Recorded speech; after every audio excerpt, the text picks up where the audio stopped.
নমস্কার, মানুষের ভাষায় আপনাদের সকলকে স্বাগত। আমি প্রবীর রায়চৌধুরী আপনাদের সাথে।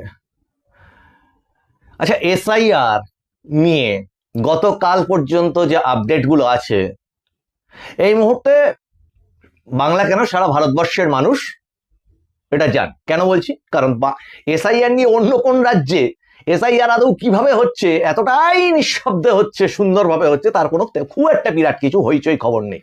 কিন্তু বাংলারটা আছে, আমাদের এই রাজ্যেরটা আছে। তাহলে এই এসআইআর নিয়ে গতদিনেরও আপডেট যেটা হলো সুপ্রিম কোর্টে, সেটা আমরা গত এপিসোডে আপনাদেরকে জানিয়েছি। বোঝা গেল একটা বিপুল সংখ্যার যে মানুষ বাদ পড়তে চলেছে তালিকা থেকে। নির্বাচন কমিশনের দায়িত্ব সম্পূর্ণভাবে সেটা। তেমনি সুপ্রিম কোর্ট নিজে নির্দেশ দিয়ে দিয়েছেন যে 28 তারিখে তালিকা প্রকাশ করতে হবে, এবং তাতে যদি সামান্য কাজ বাকিও থাকে সেটা সাপ্লিমেন্টারি হিসেবে ওই ভোট মধ্যবর্তী যে পর্যায়টা, তার মানে মনোনয়নপত্র দাখিলের আগে পর্যন্ত, সেটা নাকি সেটা করা যাবে সাপ্লিমেন্টারি হিসেবে, আর একটা লিস্ট তার সাথে যোগ দিয়ে করা যাবে সংযোজন হিসেবে। সেটাও বোঝা গেল। কিন্তু এই এসআইআর এ কত নাম বাদ পড়বে, কত নাম বাদ পড়বে, এই সমস্ত নিয়ে যেমন প্রচুর হইচই হচ্ছে,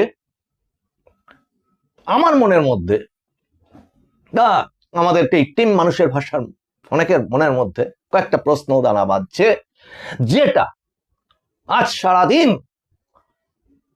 কলকাতা সহ রাজ্যের বেশ কয়েকটি জেলায় ঘুরেছি, মানুষের সঙ্গে কথা বলবার চেষ্টা করেছি। তারা এইবার আর একটা জিনিস নিয়ে আশঙ্কা প্রকাশ করছে, সাধারণ মানুষ, এবং আমরাও করছি। সেটা কি? আচ্ছা, যারা এই এসআইআরটা শুরুর আগে থেকে, যখন শুরুই হয়নি তখন থেকে এই এসআইআর হতে দেব না করে তুলকালাম কাণ্ড হল, এসআইআর এর হিয়ারিং নিয়ে অভূতপূর্ব নজিরবিহীন সমস্ত ঘটনা ঘটে গেল, এবং তার সাথে নজিরবিহীন ভাবে রাজ্যের মুখ্যমন্ত্রী সুপ্রিম কোর্ট পর্যন্ত চলে গেলেন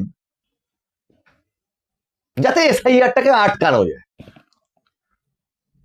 বিভিন্ন জায়গায় যে বিডিও অফিস এবং হিয়ারিং সেন্টার গুলো ছিল, সেটাতে মূলত শাসক দলের বিভিন্ন রকম অসহযোগিতা, এটা সকলের কাছে যেমন পরিষ্কার, বিভিন্ন আন্দোলন যেমন সকলের কাছে পরিষ্কার, তেমনি পাশাপাশি এটাও আমরা দেখেছি যে সুপ্রিম কোর্টে পর্যন্ত গিয়ে কমিশন, নির্বাচন কমিশন, তারা অভিযোগ জানাচ্ছেন, এবং কেন্দ্রীয় সরকারের সলিসিটর জেনারেল তুষার মেহতা সেই হিয়ারিংটা খুব মন দিয়ে দেখে তিনি ভার্চুয়ালি ছিলেন সেদিনকে, সেখানে তিনি পরিষ্কার উল্লেখ করেছিলেন, কয়েক মিনিটের জন্য তিনি ভার্চুয়ালি এসেছিলেন সেই হিয়ারিংটা, এই হিয়ারিংটা ঠিক আগের হিয়ারিংটাতে, প্রথম হিয়ারিংটাতে।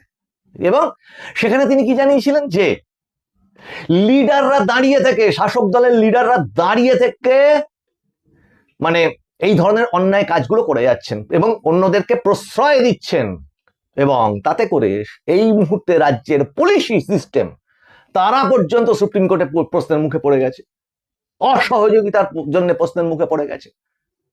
এবং তার সাথে আরো যোগ করলে এটা দাঁড়ায় যে, ঠান্ডা মাথায় ভেবে দেখুন, যেখানে একাধিকবার সুপ্রিম কোর্ট রাজ্য পুলিশের DGP K, director general of পুলিশকে সাবধান করেছেন, ভর্ৎসনা করেছেন, নোটিশ পাঠিয়েছেন, এবং সর্বশেষ হিয়ারিং এ তারা যেটা বলেছে সেটা কি, এবার যদি মানে দায়িত্ব পালন না করো তাহলে সুপ্রিম কোর্ট নিজের থেকে ডিজিপি বিরুদ্ধে ব্যবস্থা নেবে সরাসরি, যেটা নজিরবিহীন। আরো নজিরবিহীন হয়েছে সেটা কি, কমিশন একটা সাংবিধানিক সংস্থা, রাজ্য সরকার একটা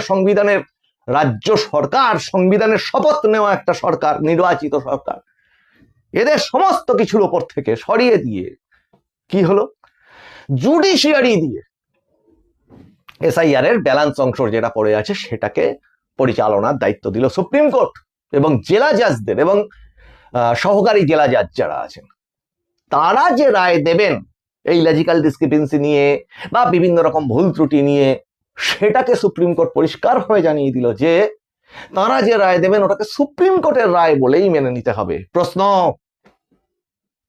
এক বন্ধু মাননীয় দর্শক তিনি এখানে একটা খুব উল্লেখযোগ্য কথা বলেছেন। যেহেতু আইডি দিয়ে থাকে, কারণ নাম তো জানা যায় না কমেন্টগুলোতে, আপনারা যদি পারেন কমেন্টে আপনাদের নামগুলো দেন, তাহলে আমরা এখানে পড়ে বলতেও পারি, সেটা সুবিধা হয় বলতে। তিনি আবার সংশয় প্রকাশ করেছেন এইভাবে যে আচ্ছা, এই যে জেলা জাজরা, এদেরই বা কতটা বিশ্বাস করতে পারে মানে মানুষ। যদিও ওনার কথাটা এখানে আমি তুলে দিচ্ছি কমেন্টে, এই কথার দায় আমাদের না, এটা মানুষ আপনারা চিন্তা করবেন যে এই জেলা জাজদের ওপরই বা কতটা নিরপেক্ষভাবে কাজ হবে, সেটা আমাদের এই চ্যানেলের একজন কমেন্ট করে জানিয়েছেন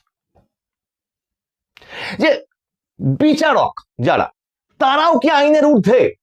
নয় তো। কিন্তু সব শেষ পর্যন্ত এটা আমাদের বক্তব্য যে সব শেষ পর্যন্ত মানুষকে একটা লেভেলে গিয়ে, একটা জায়গায় গিয়ে আস্থা প্রকাশ করতে হয় এই সিস্টেমে, এই গণতান্ত্রিক ব্যবস্থাতে, এই মুহূর্তে যেটা আমাদের দেশের সাংবিধানিক কাঠামো।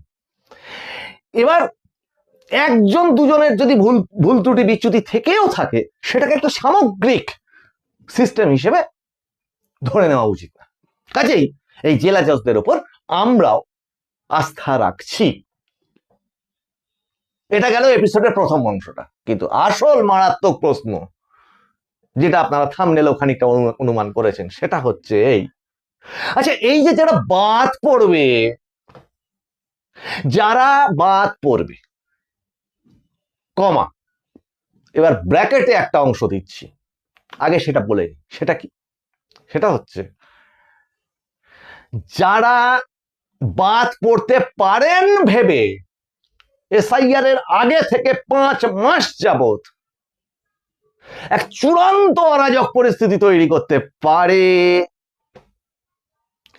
তারা এসআইআর এর ফাইনাল লিস্ট, যেটা ভোটার লিস্ট বলুন বা ইলেকটোরাল রোল বলুন, পাবলিশ হওয়ার পর তারা ঠিক কি করতে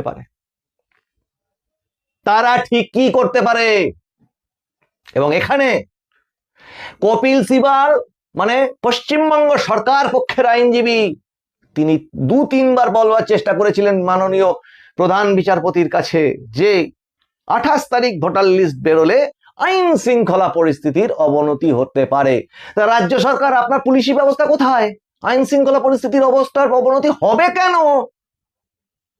এবং ইন্টেলিজেন্স রিপোর্ট থেকে শুরু করে যখন এতটা দিন মাঝখানে রয়েছে, তাহলে সেই পরিমাণ প্রস্তুতিই বা থাকবে না কেন? ঠিক সেই কারণে হয়তো মাননীয় প্রধান বিচারপতি সূর্যকান্ত সহ যে ডিভিশন বেঞ্চ ছিলেন যারা, তারা এই বক্তব্যটাকে পাত্তাই দেননি, উল্টে ডিজিপির কোর্টে বলটা ঠেলে দিয়ে বলেছেন যে যদি কোনো রকম বিচ্যুতি ঘটে তাহলে সুপ্রিম কোর্ট নিজে থেকে ব্যবস্থা নেবে। কিন্তু প্রশ্নটা কি এখানেই শেষ হলো? প্রশ্নটা এরপরও আর 2-1টা থাকলো। কি? আচ্ছা এইটা না হয় ধরে নিলাম খুব শান্ত পরিস্থিতি থাকলো রাজ্যে, কিন্তু এই যে বিপুল অংশের মানুষ বাদ পড়বে, প্রশ্ন হচ্ছে এদের নিয়ে হবে কি? এদের নিয়ে কি করা হবে? সরকারের পরিকল্পনা কি? নির্বাচন কমিশনের পরিকল্পনা কি? এটাও জানার দরকার।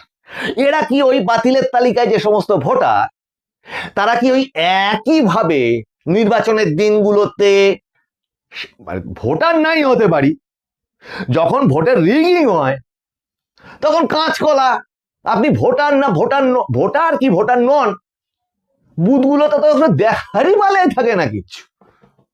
সিসিটিভির ওপর স্টিকার মেরে দেওয়া, ইভিএম মেশিনে আঠা দিয়ে দেওয়া, সবকিছুতে কিচ্ছু না বলে ভাই হটো এখান থেকে, বাড়ির থেকে বেরোবি না, এই তো অবস্থা।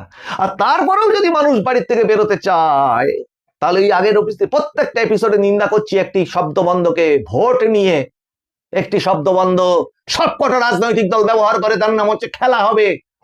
আরে ওই ভাষাটা খেলার মাঠে গিয়ে বলুন। আর তা না হলে বড় একটা মাঠ ভাড়া করে, এক একটা বিধানসভায় এক একটা মাঠ ভাড়া করা থাক, প্রত্যেক প্রার্থী তার ওই এজেন্ট ফেজেন্ট সমস্ত নিয়ে দুপাশে দাঁড়িয়ে যাক, নিয়ে খেলা করো, যে জিতবে সে জিতে গেল, করো। কিন্তু ওই ফুটবলের বদলে আর ক্রিকেটের ক্যাম্বিস বলের যে সমস্ত খেলা আমরা খেলে থাকি মাঠে, প্রকৃত খেলা, তার বদলে ভোটের দিন এই খেলা হবে কথাটা বলে যে কাণ্ডটা চলে, এমন এমন বল নিয়ে সেই কাণ্ড চলে যে বলগুলোতে বলগুলো যখন মানে দাগা হয়, বলগুলো যখন ছোড়া হয়, সেই বলগুলো আশ্চর্যজনকভাবে আনন্দ দান করে না, এখানে উইকেট ফেলে দেয়, সেটা একটা ভয়ঙ্কর অর্থে। এখানে মায়ের কোল খালি হয়ে যায়, স্ত্রী স্বামী হারা হয়, সন্তান পিতা হারা হয়। কারণ অধিকাংশতেই এটা কেন বলছি যে পুরুষরাই এই ব্যাপারটায় অংশগ্রহণ নেয়, ভুল। বহু বাচ্চা হয় মারা যায়, নয় তাদের অঙ্গ প্রত্যঙ্গ উড়ে চলে যায়, নয় কারোর ঘর জ্বালিয়ে পুড়িয়ে তছনছ করে দেওয়া হয়, সর্বশান্ত হয়ে যায়। এবং খুব আশ্চর্যের বিষয়, কেউ লজ্জা পান না আমাদের এই সাংবিধানিক পরিকাঠামোয়। তারপরে একটা নাম আছে, ভোট পরবর্তী হিংসা।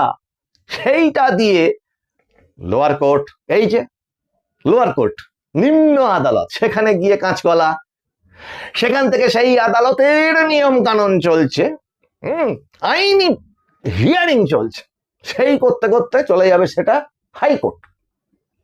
হাইকোর্ট থেকে সেটা আবার গড়াতে গড়াতে গড়াতে গড়াতে সুপ্রিম কোর্ট। আপনি ভাবুন তো, কটা ভোট পরবর্তী হিংসার মামলার আজ পর্যন্ত শাস্তি হয়েছে? হ্যালো, শুনতে পাচ্ছি না, কেউ বলতে পারেন যেটা দৃষ্টান্তমূলক শাস্তি হয়েছে এই ধরনের বদমায়েশ লোকগুলোর?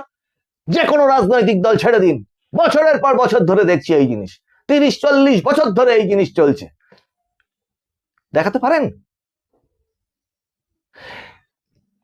মানে এত অসাধারণ ব্যবস্থা, তাহলে এই লোকগুলো কি সেই কাজগুলোই করে যেতে থাকবে? এত তো ঢক্কা নিনাদ বাজিয়ে এসআইআর এর লিস্ট বেরোচ্ছে, আমরাও চাই প্রতিটা এপিসোডে গলা পাঠিয়েছি, বিদেশি তালিকা থেকে বাদ যাক, মৃত মানুষ বাদ যাক, ডুপ্লিকেট নাম বাদ যাক, প্রত্যেকটা এপিসোডে গলা ফাটিয়েছি।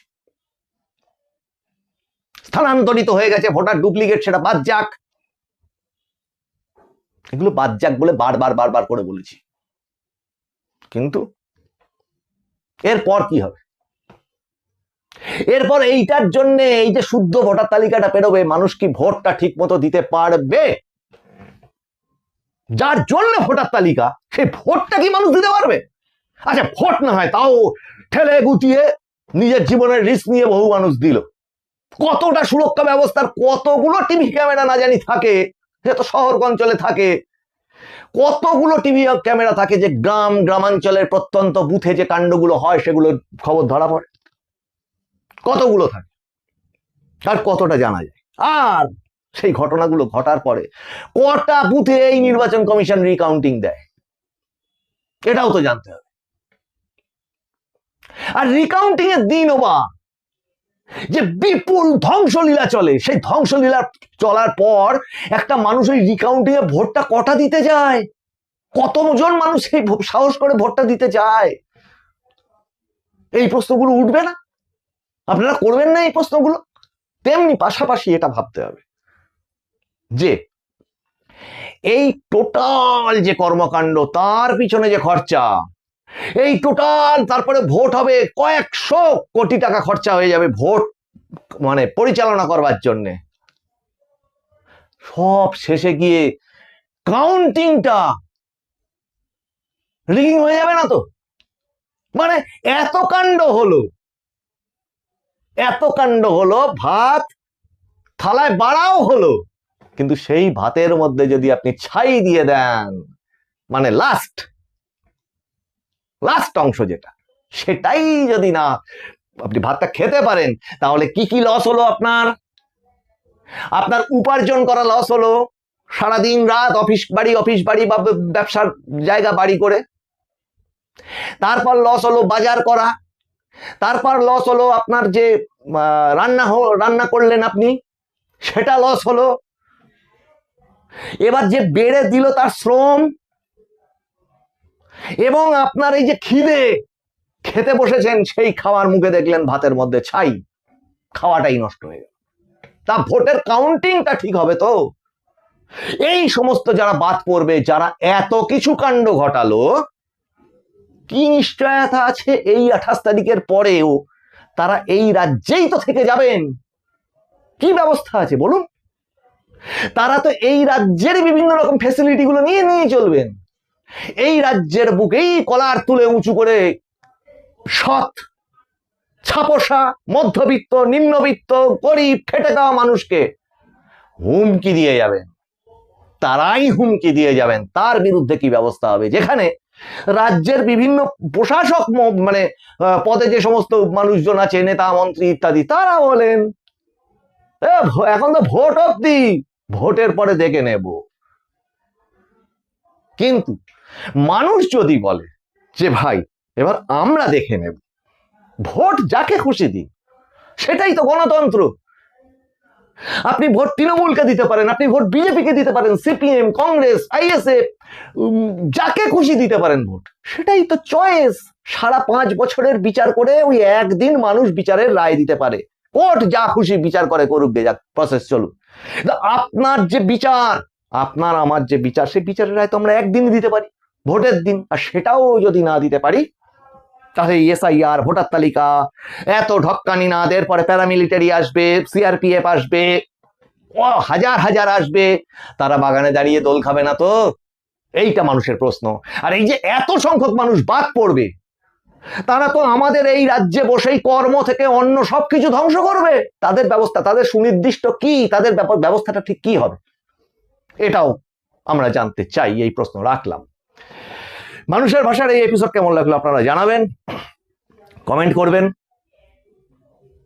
ন্যায্য নাগরিক তার নাম ভোটার তালিকায় থাকুক, এই কামনা করি, এই আশা প্রকাশ করি। সুন্দর স্বচ্ছ ভোটার তালিকা বেরোক, তেমনি বিদেশি, জাল, মারা যাওয়া, ডুপ্লিকেট, এই সমস্ত নামগুলো যেন অবশ্যই বাদ পড়ে, এই আশাও করি পাশাপাশি। আজকের এপিসোড এই পর্যন্তই। প্রবীর রায়চৌধুরী আপনাদের সঙ্গে ছিলাম। এপিসোড যদি ভালো লাগে আপনারা চ্যানেল সাবস্ক্রাইব করবেন, লাইক, শেয়ার, কমেন্ট করবেন, আর নোটিফিকেশন অন করে রাখবেন নেক্সট এপিসোডগুলো, যাতে আপনার ফোনে নোটিফিকেশন ঢুকে আপনি জানতে পারেন। আপনারা সমাজের ওপর যেমন নজর রাখছেন, আমরা সমাজের ওপরেই নজর রাখছি। এই সমাজ নিয়েই আমাদের চলতে হবে। আপনাদের সঙ্গে দেখা হচ্ছে আবার সামনের এপিসোডে। আপনাদের নজর থাকুক মানুষের ভাষার পর্দায়। নমস্কার।